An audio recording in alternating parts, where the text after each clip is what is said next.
तो दोस्तों, आप सभी का स्वागत है आपके अपने YouTube channel CDP queen Himanshi ma'am पर। तो जैसा कि आप लोगों को पता है कि हम लोग इस क्लास में करते हैं आपके दिसंबर 2021 और जनवरी 2022 में हुए ऑनलाइन एग्ज़ाम के EVS के सारे क्वेश्चंस, जिसमें हम लोगों ने 10 क्लासेस कर भी ली है। अगर आप लोगों ने वो क्लासेस नहीं देखी है तो उसकी प्लेलिस्ट बनी हुई है, आप लोग उससे जाकर देख सकते हैं। क्लास को शुरू करने से पहले आप लोगों को बताना चाहूँगा कि अगर आप लोगों ने अभी तक मास्टर्स अड्डा ऐप को डाउनलोड नहीं किया है तो प्ले स्टोर पर जाकर उसको तुरंत डाउनलोड कर लीजिए, क्योंकि इसके अंदर प्रीवियस ईयर के सारे पेपर आंसर की के साथ में यूट्यूब पर होने वाली PDF यानी जो हम क्लास करवा रहे हैं इसकी PDF और CTET परीक्षा के लिए बनाए गए बेहतरीन नोट्स इसमें अवेलेबल। अगर आप लोग CTET का पेपर एक बार में ही क्लियर करना चाहते हैं तो आप लोग CTET के लिए बनाए गए जो बेहतरीन नोट्स हैं उनको परचेस ज़रूर करिएगा, क्योंकि बहुत ही बेहतरीन नोट्स हैं और ये सारे के सारे जो नोट्स हैं ये NCERT पर आधारित हैं। तो आप लोग जाइए और इन नोट्स को परचेस जरूर करिए। और इसमें NCERT की जो है कक्षा 3 से लेकर 8 तक की सभी किताबें हिंदी और इंग्लिश मीडियम में दी गई हैं।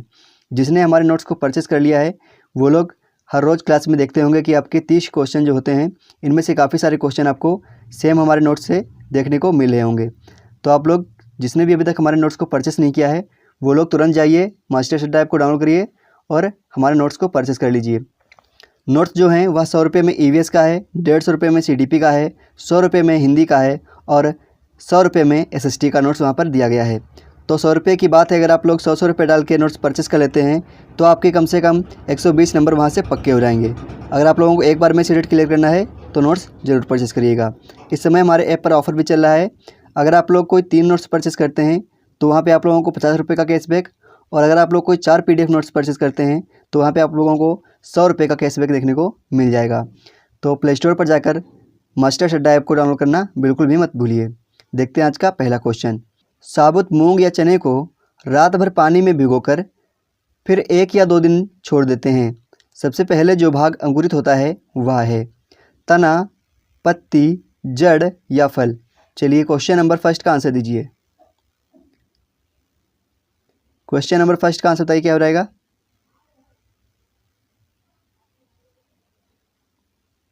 सभी को बताना चाहिए क्या हो जाएगा। जड़ इसका आंसर बिल्कुल सही हो जाएगा, ऑप्शन नंबर 3। नेक्स्ट क्वेश्चन है क्वेश्चन नंबर 2। माड़ की उपस्थिति को जांचने के लिए आयोडीन के हल्के घोल से परीक्षण करने पर निम्न में से कौन सा रंग आता है। ऑप्शन नंबर फर्स्ट में है नीला और काला रंग, सेकेंड में है नीला और बैंगनी रंग, थर्ड में है नीला और नारंगी रंग और फोर्थ में है नीला और हरा रंग। चलिए क्वेश्चन नंबर 2 को सही से पढ़ें फिर इसका आंसर दीजिए।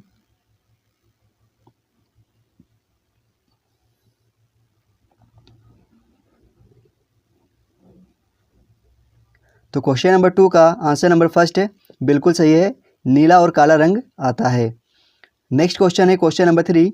बेरी नामक रोग विषमता निम्नलिखित में से किस विटामिन की कमी से होती है। चलिए क्वेश्चन नंबर 3 का आंसर दीजिए। बेरी नामक जो रोग होता है यह निम्नलिखित में से किस विटामिन की कमी से होता है। विटामिन B12 या फिर विटामिन B2 या फिर विटामिन B1 या फिर विटामिन B3। क्वेश्चन नंबर 3 का आंसर दीजिए।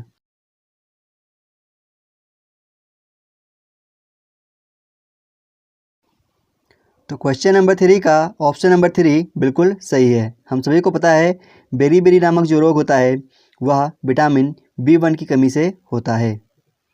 नेक्स्ट क्वेश्चन है क्वेश्चन नंबर 4। पटसन का रेशा पटसन के पौधे के किस भाग से प्राप्त होता है। चलिए क्वेश्चन नंबर 4 का आंसर दीजिए। जूट फाइबर जो होती है वह जूट प्लांट के किस पार्ट से प्राप्त होता है।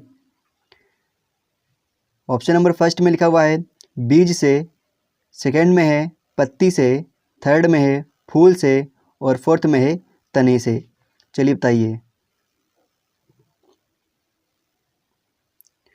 क्वेश्चन नंबर 4 का आंसर नंबर 4 जिसने भी लगाया उसका बिल्कुल सही है, तने से प्राप्त होता है हमें जूट फाइबर। नेक्स्ट क्वेश्चन है क्वेश्चन नंबर 5। निम्न में से कौन सा जड़ नहीं है। जहाँ पर भी आप लोगों को नहीं दिखाई दे तो सबसे पहले आप लोगों को उसके ऊपर कर्सर बना देना है, फिर क्वेश्चन को ध्यान से पढ़ना है, फिर इसके आंसर देने हैं। तो लिखा हुआ है निम्नलिखित में से कौन सा एक जड़ नहीं है। मूली, शकरकंदी, टेपियोका या फिर आलू। चलिए बताइए इनमें से कौन सा एक जड़ नहीं है। क्वेश्चन नंबर 5 का आंसर नंबर 4 जिसने भी सिलेक्ट किया है वह बिल्कुल सही हो जाएगा। आलू क्या है? आलू जड़ नहीं है, आलू तना होता है। तो उसका आंसर नंबर 4 बिल्कुल सही है। नेक्स्ट क्वेश्चन है क्वेश्चन नंबर 6, निम्नलिखित में से कौन सा परजीवी पौधा है? ऑप्शन नंबर फर्स्ट है पीपल, सेकंड है अमरबेल, थर्ड है अंगूर, फोर्थ है मनी प्लांट। चलिए क्वेश्चन नंबर 6 का आंसर दीजिए। निम्नलिखित में से कौन सा परजीवी पौधा होता है? परजीवी का मतलब क्या होता है, ये आप लोग कमेंट करके बताइए कि परजीवी का मतलब क्या होता है। परजीवी किसे कहते हैं? तो क्वेश्चन नंबर 6 का आंसर नंबर 2 बिल्कुल सही है, अमरबेल। जहाँ पर दो भिन्न प्रकार के जीव या पौधे होते हैं जिसमें से एक को फायदा होता है और दूसरे को नुकसान होता है, उसे बोलते हैं परजीवी पौधा या परजीवी जीव। तो इसमें कौन सा हो जाएगा? ऑप्शन नंबर सेकंड बिल्कुल सही हो जाएगा। नेक्स्ट क्वेश्चन है क्वेश्चन नंबर 7, निम्न में से किन पौधों के बीज पशुओं द्वारा विस्थापित होते हैं? ऑप्शन नंबर फर्स्ट है सहजन, सेकंड है मैपल, थर्ड है आक और फोर्थ है आम। चलिए बताइए निम्नलिखित में से किन पौधों के बीज पशुओं द्वारा विस्थापित होते हैं?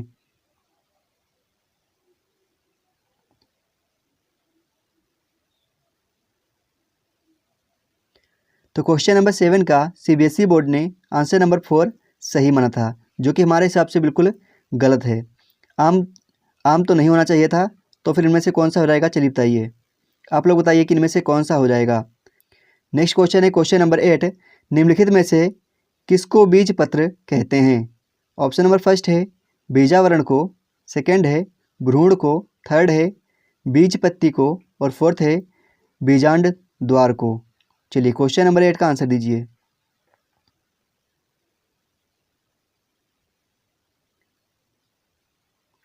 बीज पत्र किसे कहते हैं? बताइए क्या हो जाएगा? बीज पत्ती को बोलते हैं बीज पत्र। नेक्स्ट क्वेश्चन है क्वेश्चन नंबर 9, निम्न में से किन पौधों की जड़ों में नाइट्रोजन जोड़ने वाले बैक्टीरिया की ग्रंथियां नहीं होती हैं? ऑप्शन नंबर फर्स्ट है स्वीट पी या फिर मीठी मटर, सेकंड में लिखा है बगीचे वाली मटर या फिर गार्डन पी, थर्ड में लिखा हुआ है तुलसी और फोर्थ में लिखा हुआ है मूंगफली।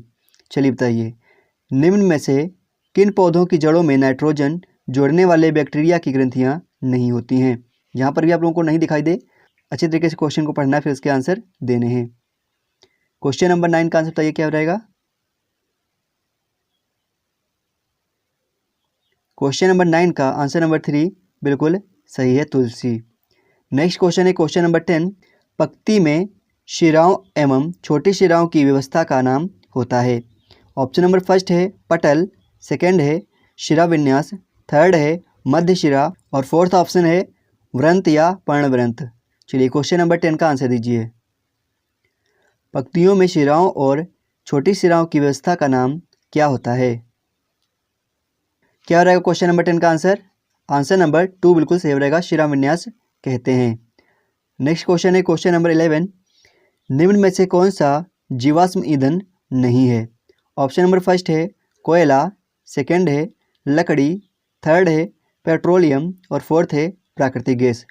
चलिए बताइए इनमें से कौन सा जीवाश्म ईंधन नहीं है?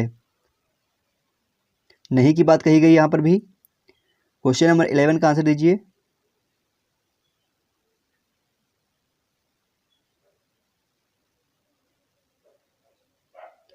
तो क्वेश्चन नंबर 11 का आंसर नंबर 2 बिल्कुल सही हो जाएगा, लकड़ी। नेक्स्ट क्वेश्चन है क्वेश्चन नंबर 12, निम्न में से कौन सा ऊर्जा का परंपरागत स्रोत है?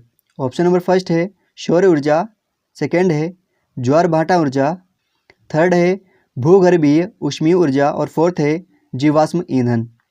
चलिए क्वेश्चन नंबर 12 का आंसर दीजिए। निम्न में से कौन सा ऊर्जा का परंपरागत स्रोत है?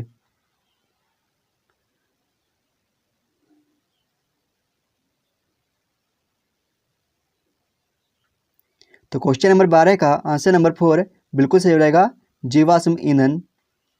नेक्स्ट क्वेश्चन है क्वेश्चन नंबर 13, पौधों के ऊपरी भागों से वाष्प के रूप जल की क्षति को कहते हैं?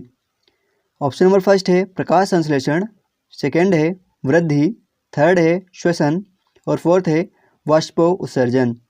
चलिए क्वेश्चन नंबर 13 को सही से पढ़ें, फिर इसका आंसर दीजिए।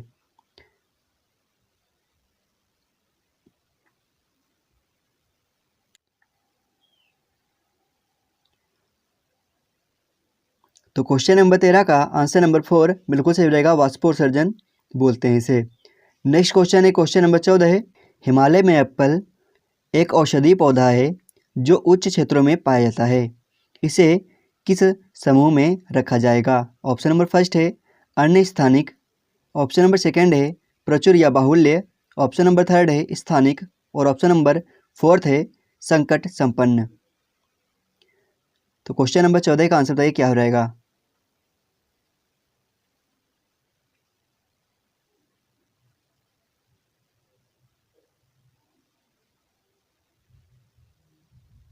ऐसे पौधे या ऐसे जानवर जो किसी विशेष क्षेत्र या स्थान पर पाए जाते हैं उसे स्थानिक में रखा जाता है। तो इसका आंसर नंबर 3 बिल्कुल सही हो रहेगा। नेक्स्ट क्वेश्चन है क्वेश्चन नंबर 15 है, हमारे सौरमंडल में कौन सा ग्रह पृथ्वी से छोटा है?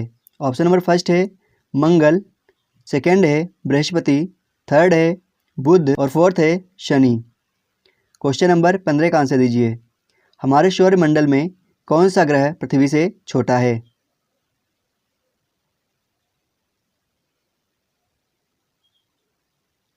सभी को पता होना चाहिए क्या हो रहेगा इसका आंसर। इसका आंसर नंबर 3 बिल्कुल सही हो रहेगा, बुध जो है वह पृथ्वी से छोटा है। तो क्वेश्चन नंबर 15 का ऑप्शन नंबर 3 बिल्कुल सही था। नेक्स्ट क्वेश्चन है क्वेश्चन नंबर 16 है, एनसीएफ 2005 के अनुसार प्राथमिक स्तर पर ईवीएस का उद्देश्य निम्न में से कौन सा होना चाहिए? ऑप्शन नंबर फर्स्ट है लिंग संबंधी विषयों की तथा हशियाकरण के मुद्दों पर समालोचना करना, ऑप्शन नंबर सेकंड है बच्चों की कंठस्थ करने की कला का विकास करना, ऑप्शन नंबर थर्ड है प्राथमिक स्तर पर ईवीएस के सीखने में वर्णन के महत्व पर जोर देना और ऑप्शन नंबर 4 है वातावरण संबंधी प्रमुख मुद्दों को पहचानना व प्रत्यावहन करना। के लिए क्वेश्चन नंबर 16 का आंसर दीजिए। क्वेश्चन नंबर 16 का आंसर बताइए क्या हो रहेगा।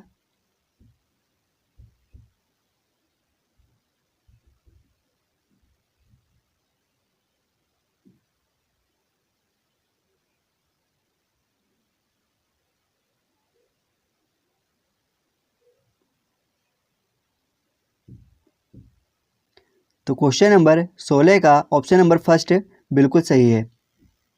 नेक्स्ट क्वेश्चन है क्वेश्चन नंबर 17 है, प्राथमिक स्तर पर ईवीएस की एकीकृत प्रवृत्ति को निम्नलिखित में से कौन अनुमोदित करता है?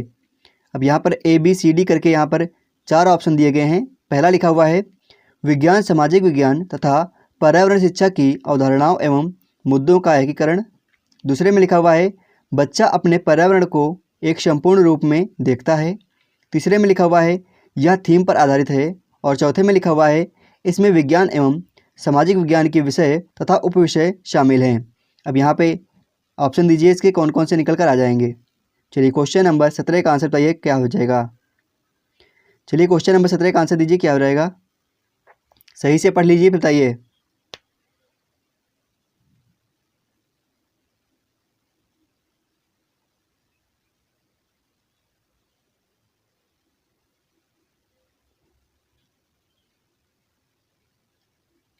तो इसमें सारे ऑप्शन में केवल 3 ही विकल्प दिए हैं मैक्सिमम, इसमें भी जैसे 3 दिया हुआ है इसमें भी 3 दिया हुआ है।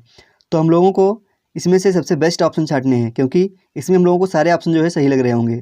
तो क्या करना है, सबसे बेस्ट ऑप्शन को आपको छांटना है, फिर आपको आंसर देने हैं क्योंकि आपको 3 ही विकल्प इसमें से छांटने हैं। तो क्या हो रहेगा इसका आंसर, इसका आंसर नंबर 2 बिल्कुल सही हो जाएगा। ABC क्या हो जाएगा, ABC वाला इसका आंसर बिल्कुल सही हो जाएगा। क्वेश्चन नंबर 17 का आंसर नंबर 2 बिल्कुल सही है। नेक्स्ट क्वेश्चन है क्वेश्चन नंबर 18, निम्न में से ईवीएस की शिक्षा के संबंध में कौन सा सही है? ऑप्शन नंबर ए है अनुभव द्वारा सीखना, बी है मूर्त से अमूर्त की ओर शिक्षा और सी है ज्ञात से अज्ञात की ओर शिक्षा और डी है ईवीएस का प्रासंगिक स्वरूप। चलिए क्वेश्चन नंबर 18 का आंसर दीजिए। क्या हो रहेगा इसका आंसर, इसका आंसर नंबर फर्स्ट बिल्कुल सही हो रहेगा। ये सारे के सारे जो पॉइंट हैं ये सही थे, ABCD सारे के सारे पॉइंट सही थे। नेक्स्ट क्वेश्चन है क्वेश्चन नंबर 19, निम्न में से ईवीएस के पाठ्यक्रम का थीम कौन सा है? चलिए बताइए, इनमें से ईवीएस के पाठ्यक्रम का थीम कौन सा है? पहला लिखा हुआ है कार एवं खेलकूद, दूसरा लिखा हुआ है चीज़ें जो हम बनाते हैं और करते हैं, तीसरा लिखा हुआ है जानवर और चौथा लिखा हुआ है पेड़ पौधे। चलिए क्वेश्चन नंबर 19 का आंसर दीजिए। 6 थीम होती हैं, 6 की 6 अगर आप लोगों को याद हैं तो आप लोग इसका आंसर तुरंत दे देंगे। क्या हो रहेगा इसका आंसर? इसका आंसर नंबर 2 बिल्कुल सही हो रहेगा। चीज़ें जो हम बनाते हैं और करते हैं, things we make and do. Next question है क्वेश्चन नंबर 20, एनसीईआरटी की ईवीएस की पुस्तक में एक अध्याय है अंतरिक्ष में सुनीता, वह आधारित है। ऑप्शन नंबर फर्स्ट है रोजमर्रा की चुनौतियों पर, सेकंड है असल जीवन की घटनाएं पर, और थर्ड है वास्तविक लोग तथा उनके अनुभव पर, और फोर्थ है वास्तविक स्थान पर। चलिए क्वेश्चन नंबर 20 का आंसर दीजिए। एनसीईआरटी की जो किताब चलती हैं उनमें से ईवीएस की जो एक पुस्तक है उसमें एक पाठ लिखा हुआ है, उसमें एक लेसन है अंतरिक्ष में सुनीता, वह इनमें से किस पर आधारित है?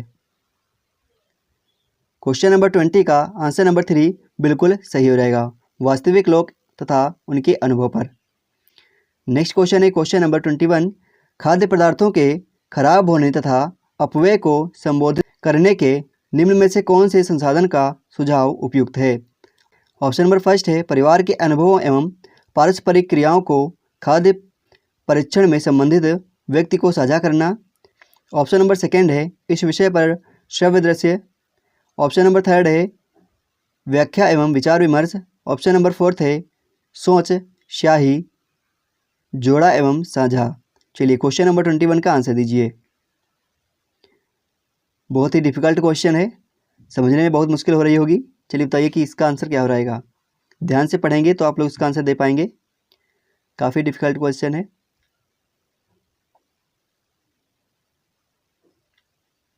अगर आप लोगों को सीडीटी की परीक्षा में कोई भी जो है क्वेश्चन समझ में नहीं आ रहा है तो आपको क्या करना है, वहाँ पे जो सबसे बड़ा ऑप्शन होता है उसको सिलेक्ट कर देना है, क्योंकि अगर आप लोग उसको छोड़ देंगे तो आप लोगों को उसका नंबर शायद बिल्कुल ही ना मिले। अगर आप लोग ऐसा करते हैं तो शायद आपका तुक्का लग जाए और आपको एक नंबर मिल जाए, क्योंकि एनसीईआरटी के पेपर में कोई निगेटिव मार्किंग नहीं होती है, तो आपको सारे के सारे क्वेश्चन करके आने हैं।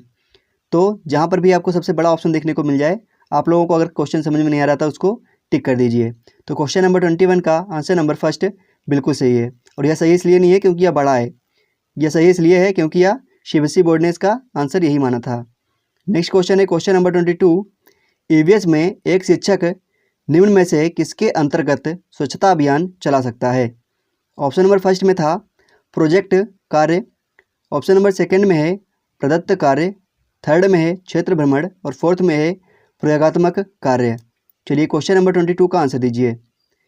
ईवीएस में एक शिक्षक निम्न में से किसके अंतर्गत स्वच्छता अभियान चला सकता है?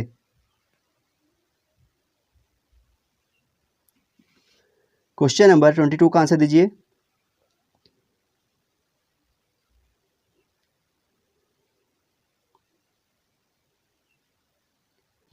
तो क्वेश्चन नंबर 22 का काफ़ी लोग आंसर नंबर 3 लगा रहे होंगे, जो कि बिल्कुल गलत है। क्षेत्र भ्रमण पर ऐसा नहीं कर सकते हैं, प्रोजेक्ट कार्य बनाकर ऐसा किया जा सकता है। अगर आप कोई प्रोजेक्ट बनाएंगे स्वच्छता अभियान टाइप का तो आप लोग उसमें ये कार्य कर सकते हैं। नेक्स्ट क्वेश्चन है क्वेश्चन नंबर 23, एनसीईआरटी के ईवीएस के अध्याय 15 कक्षा 5 में उसी से ठंडा उसी से गर्म नामक डॉक्टर जाकिर हुसैन द्वारा रचित कहानी का प्रयोग किया गया है। इस कहानी का मुख्य उद्देश्य विकसित करना है। चलिए क्वेश्चन नंबर 23 का आंसर दीजिए। एनसीईआरटी की जो किताब है उसमें कक्षा 5 की ईवीएस की किताब में एक पाठ दिया गया है उसी से ठंडा उसी से गर्म, जो कि डॉक्टर जाकिर हुसैन द्वारा रचित है। इसका मुख्य उद्देश्य क्या है? क्वेश्चन नंबर 23 का आंसर दीजिए।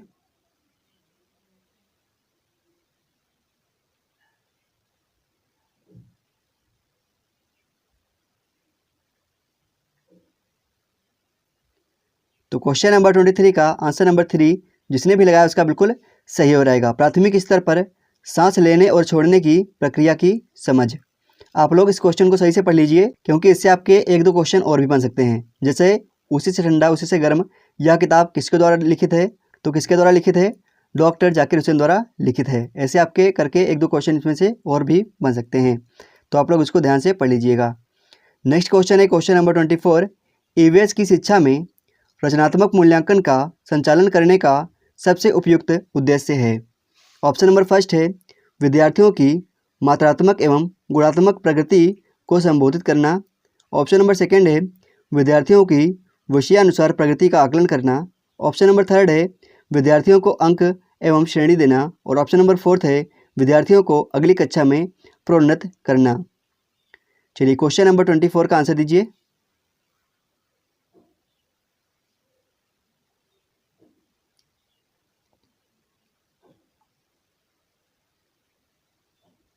तो क्वेश्चन नंबर 24 का आंसर नंबर फर्स्ट बिल्कुल सही है, विद्यार्थियों की मात्रात्मक एवं गुणात्मक प्रगति को संबोधित करना। नेक्स्ट क्वेश्चन है क्वेश्चन नंबर 25। लिखा हुआ है ईवीएस का एक शिक्षक सदैव अपने पास एक डायरी व कलम रखता है तथा अपने छात्रों के प्रतिदिन के अर्थपूर्ण एवं दिलचस्प व्यवहार का आकलन करता है। शिक्षक प्रयोग करता है। ऑप्शन नंबर फर्स्ट में है दृष्टांत वर्णन उपकरण का। ऑप्शन नंबर सेकंड में है पोर्टफोलियो फाइल का। और ऑप्शन नंबर थर्ड में है क्रम निर्धारण मापनी का या फिर रेटिंग स्केल। और ऑप्शन नंबर फोर्थ में है चेकलिस्ट या जांच सूची। चलिए क्वेश्चन नंबर 25 का आंसर दीजिए, क्या हो रहेगा।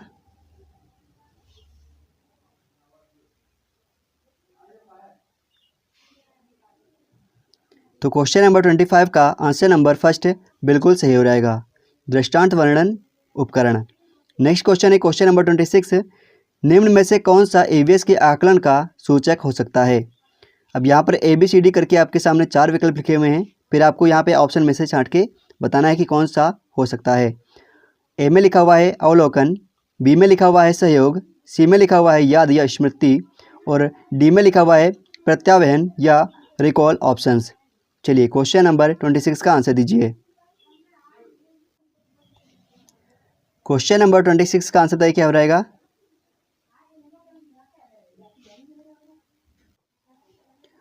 तो क्वेश्चन नंबर 26 का आंसर नंबर फर्स्ट बिल्कुल सही है, केवल ए और बी, अवलोकन एवं सहयोग।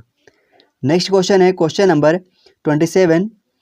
पर्यावरण अध्ययन के शिक्षक अपनी कक्षा में वास्तविक चुनौतियां हैं। ऑप्शन नंबर फर्स्ट है विद्यार्थियों को सूचना देना।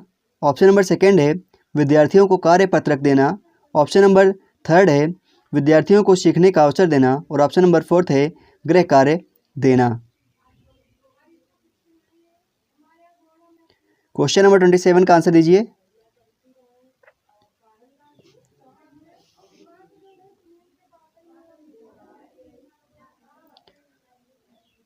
तो क्वेश्चन नंबर 27 का आंसर नंबर 3 जिसने भी लगाया उसका बिल्कुल सही हो रहेगा, विद्यार्थियों को सीखने का अवसर देना। नेक्स्ट क्वेश्चन है क्वेश्चन नंबर 28। निम्न में से क्या पर्यावरण अध्ययन के सीखने का प्रभावशाली संसाधन है। ऑप्शन नंबर फर्स्ट है कविताएं एवं कहानियाँ। ऑप्शन नंबर सेकंड है पर्यावरण शिक्षा की पाठ्यपुस्तक। ऑप्शन नंबर थर्ड है कार्यपत्रक यानी वर्कशीट। और ऑप्शन नंबर फोर्थ है दृश्य या फिर विजुअल। चलिए क्वेश्चन नंबर 28 का आंसर दीजिए। तो क्वेश्चन नंबर 28 का ऑप्शन नंबर फर्स्ट जिसने भी लगाया उसका बिल्कुल सही हो जाएगा, कविताएं एवं कहानियाँ। नेक्स्ट क्वेश्चन है क्वेश्चन नंबर 29। निम्नलिखित में से क्या पर्यावरण अध्ययन की पाठ्यपुस्तकों के अतिरिक्त एक महत्वपूर्ण संसाधन हो सकता है। ऑप्शन नंबर फर्स्ट में लिखा हुआ है समुदाय के सदस्य। सेकंड में लिखा हुआ है पठन सामग्री। थर्ड में लिखा हुआ है विज्ञान प्रयोगशाला। और फोर्थ में लिखा हुआ है संसार का मानचित्र। चलिए क्वेश्चन नंबर 29 का आंसर दीजिए। निम्नलिखित में से क्या पर्यावरण अध्ययन की पाठ्यपुस्तकों के अतिरिक्त एक महत्वपूर्ण संसाधन हो सकता है।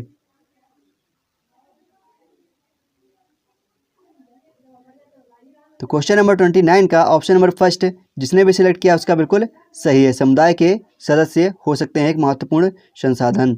नेक्स्ट क्वेश्चन है क्वेश्चन नंबर 30। निम्नलिखित में से किस आकलन का पर्यावरण अध्ययन की कक्षा में विद्यार्थियों द्वारा आनंद लिया जाता है। ऑप्शन नंबर फर्स्ट है पोर्टफोलियो द्वारा आकलन। ऑप्शन नंबर सेकंड है पेपर पेंसिल परीक्षण। ऑप्शन नंबर थर्ड है मौखिक प्रश्न। और ऑप्शन नंबर फोर्थ है पेपर पेंसिल परीक्षण की प्रतिपुष्टि। चलिए क्वेश्चन नंबर 30 का आंसर दीजिए।